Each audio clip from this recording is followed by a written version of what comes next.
Paz Senhor Jesus, seja bem-vindo a mais uma palavra diária. Como é que você está? Você está bem? Como foi sua semana?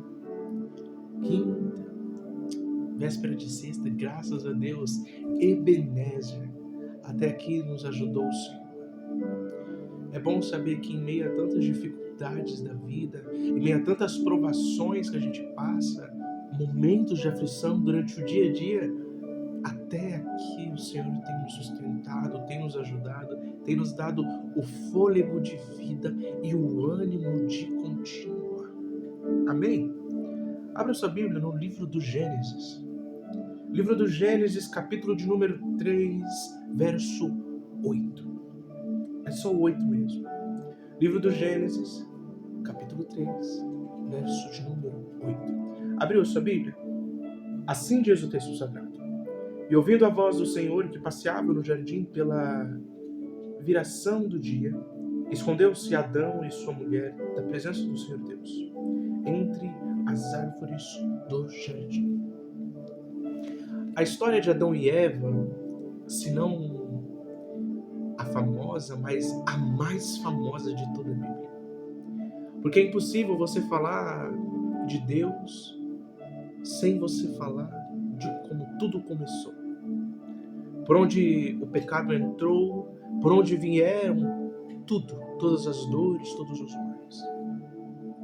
No momento da queda do homem, na verdade, um pouquinho mais antes, quando a cobra ela influencia a Eva a comer do fruto proibido, a desobedecer a ordem explícita que Deus tinha dado. Satanás, ele sempre vai usar o texto bíblico, só que vai adicionar coisas que não estão lá. E, sendo sincero, diariamente a gente faz isso.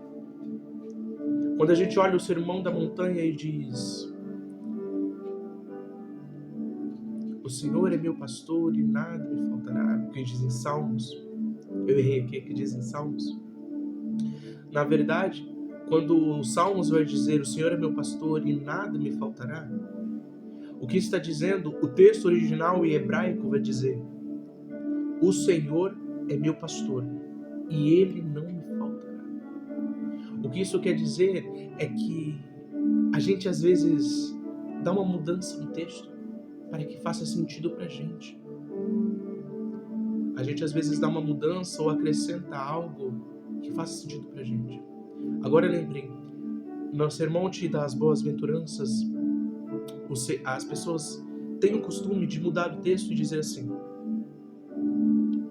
sejam firmes, eu venci o mundo. Ponto. Agora, a gente vai e a gente diz assim: sejam firmes, eu venci o mundo, vós também não tenhais.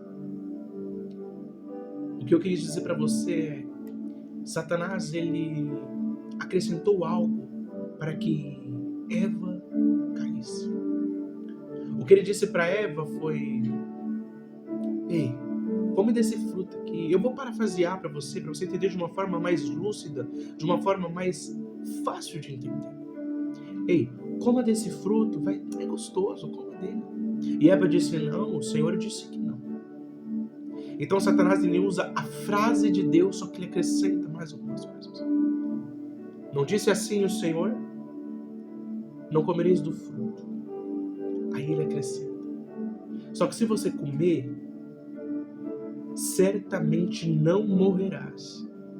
E melhor ainda, será igualzinho a ele. O problema é que a gente às vezes deixa ser manipulado por situações que a gente deveria ter o foco em Cristo. O foco na palavra do Senhor. O foco no que o Senhor um dia liberou sobre mim e sobre a sua vida. Às vezes a gente deixa com que pessoas acabem com as nossas ideias, com os nossos planos, por simplesmente dar ouvidos a coisas que não foi Deus que disse. Porque Deus disse uma coisa. Só que quando chega alguém e fala a mesma coisa que Deus disse, só que acrescenta coisas, a gente fica estranho, esquisito, né? Então acontece que quando Eva cai, ela leva para o seu marido. Não vamos entrar em assunto agora sobre a humanidade, não vamos. Vamos falar somente deles, da forma com que eles se esconderam do Senhor. Adão, ele come do fruto e cai. E os olhos espirituais deles se fecham. Então aí o olho carnal aparece. E quando o olho carnal aparece, a maldade chega. A maldade é totalmente explícita, a ponto de que eles pegam folhas para se cobrirem, porque agora não tinha mais pudor. Agora não tinha mais senso. Agora a censura não existe mais. A gente tem costume de, quando a gente vai assistir algum documentário a respeito de crimes ou a respeito de alguma coisa assim que envolva conteúdo sexual ou algum conteúdo muito explícito que não possa aparecer, tem as famosas tarjas, aquelas manchas pretas ou aquelas desembaçadas no rosto ou em alguma parte do corpo, para não vermos o sangue, não vermos algo que está explícito, que sabemos o que é, mas não é para a gente ver. Então, mais ou menos com eles era assim. Eles viam, mas não tinham noção de que daquela maldade, daquele ato tão horrível. Então, quando eles caem, Deus, ele tinha o costume de passear toda a tarde, no virar da tarde, passear pelo jardim e ter uma troca com o homem, uma conversa com o homem. Ele conversava com o homem, ele passava de um tempo, aquela tardezinha gostosa com o Senhor, sabe? Então, como continuamente Deus desce para falar com Adão, para ter um momento de comunhão com o homem. Só que no momento em que Deus procura Adão e Eva, os dois se escondem atrás de uma moita. Algumas versões vão dizer árvores, como eu acabo de ler para você, e outras versões vão dizer moita, floresta. Isso é variável, mas o que importa aqui é que eles se esconderam do Senhor, da face do Senhor. Agora vamos falar sobre isso. No nosso dia a dia, nos nossos pecados mais escondidos ou os mais explícitos, quando vemos que caímos, quando vemos que fracassamos perante ao Senhor, a nossa primeira atitude não é se reconciliar com Deus. A nossa primeira atitude é se esconder e achar que Deus não irá nos perdoar. A nossa primeira atitude não é se colocar diante de Deus e assumir as nossas falhas, os nossos erros, as nossas dependências até. A nossa primeira atitude é se esconder e achar porque pecamos, Deus não nos aceitará de volta. Achar que nos afastamos, Deus não nos aceitará de volta. Algumas pessoas dizem, será que Satanás não se arrependeu do seu pecado?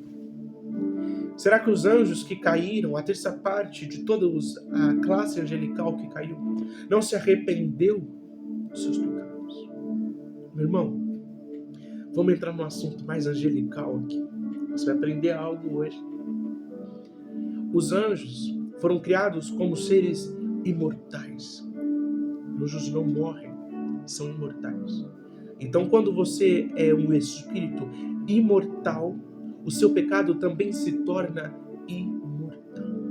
O seu pecado também se torna irrefutável, intirável, vamos dizer assim.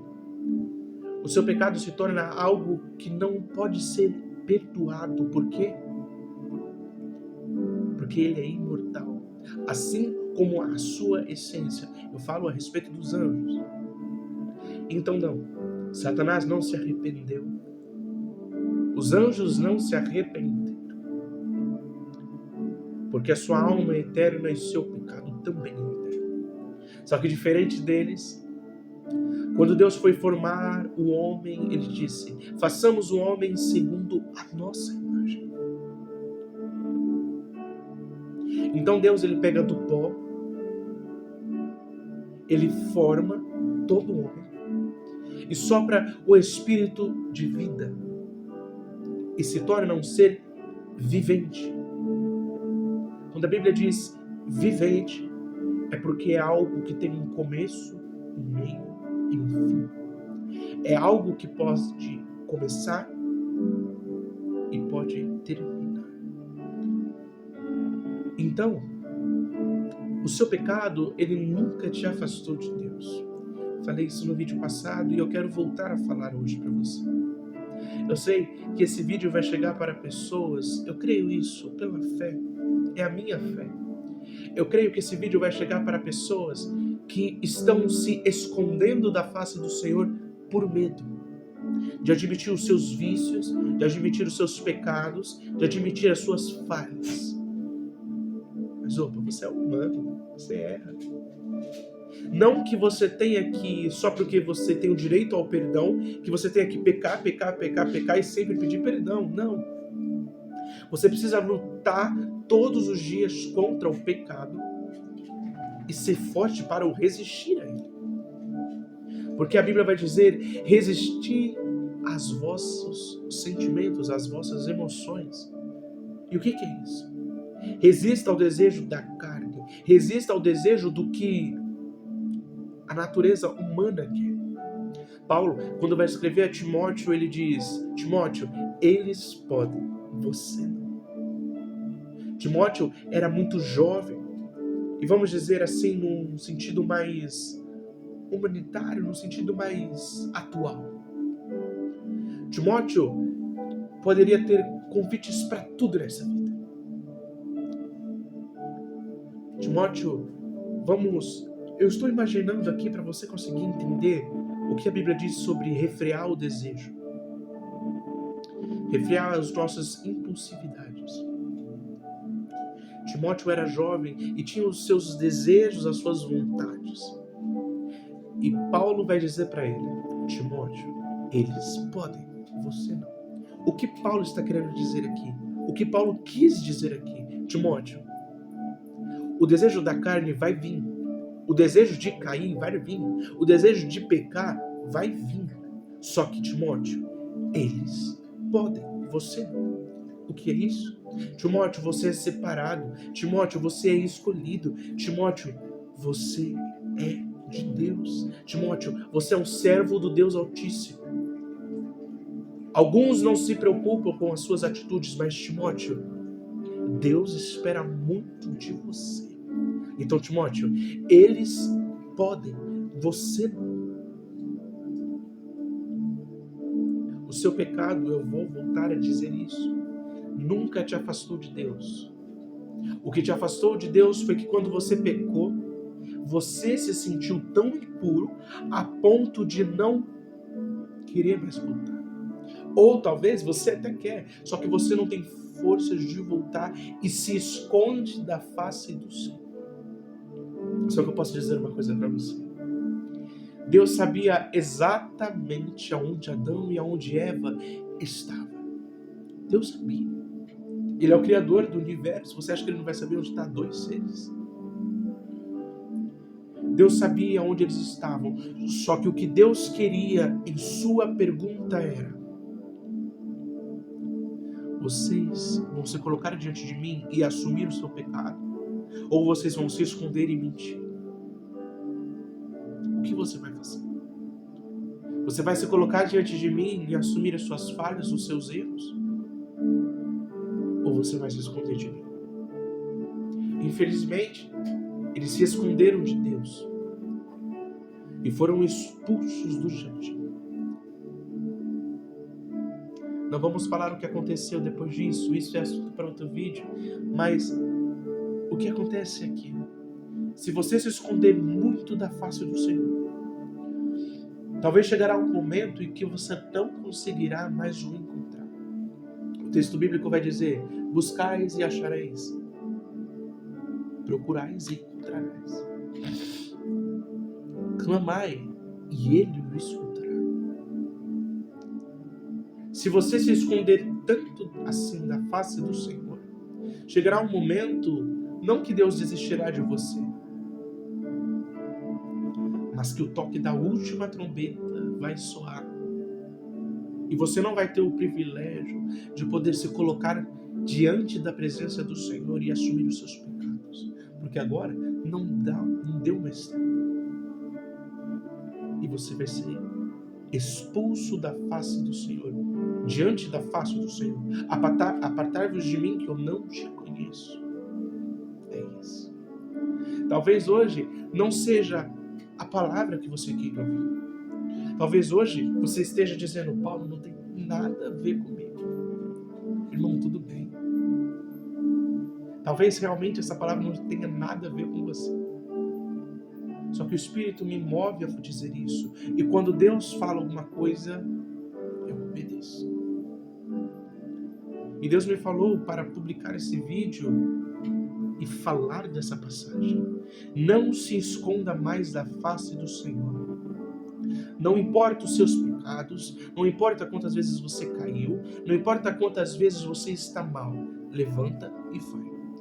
Ah, Paulo, mas eu caí. Levanta e vai. Caí de novo. Levanta e vai. Caí outra vez. Levanta e vai. Caí de novo. Levanta e vai. O que você não pode fazer é parar. O que você não pode fazer é se esconder. Eu ouvi uma frase que o escolhido não tem escolha. E é isso. É exatamente isso. Quando Deus tiver um propósito na sua vida, não adianta você se esconder. Se eu não me engano, foi Paulo que disse... Não, na verdade foi Pedro. Pedro disse: para onde irei? Se eu me esconder no mais dos profundos vales, ali tu estás. Se eu mergulhar no mais profundo oceanos, ali também o Senhor está. O que Pedro estava querendo dizer é: não importa para onde eu for, não importa se eu me esconder, o Senhor sempre irá me achar. Por quê? Porque eu fui escolhido, como disse o profeta Jeremias, desde o ventre da minha mãe. Hoje fica com essa palavra. Pegue essa palavra e coloque no seu coração. E mesmo que se tudo que hoje eu falei não sirva para você, e você acha que não é para você, repasse. Só escute. Porque talvez, só talvez, em algum momento da sua vida, você vai precisar ouvir isso. Não se esconda da face do Senhor. Mas ao contrário, se apresente diante dele com todos os seus problemas. Ah, Paulo, mas eu tô com os bagulho. Vai você e os bagulho. Vai você e os problemas. Se o fornecedor estiver aí, manda aí também. Perante a face do Senhor. Perante a face daquele que te criou. Perante a face daquele que te escolheu desde o ventre da sua mãe. Não se esconda de Deus. Deus está de olho em você e sabe exatamente onde você está. Amém? Fica com essa palavra hoje, que você seja um profeta e uma profetisa de Deus para muitas vidas. Que Deus te levante e te torne um grande evangelista, pastor, missionário, pastora, evangelista, profetiza do Eterno. Que Deus abençoe sua vida grandemente. Fica na paz do Senhor Jesus.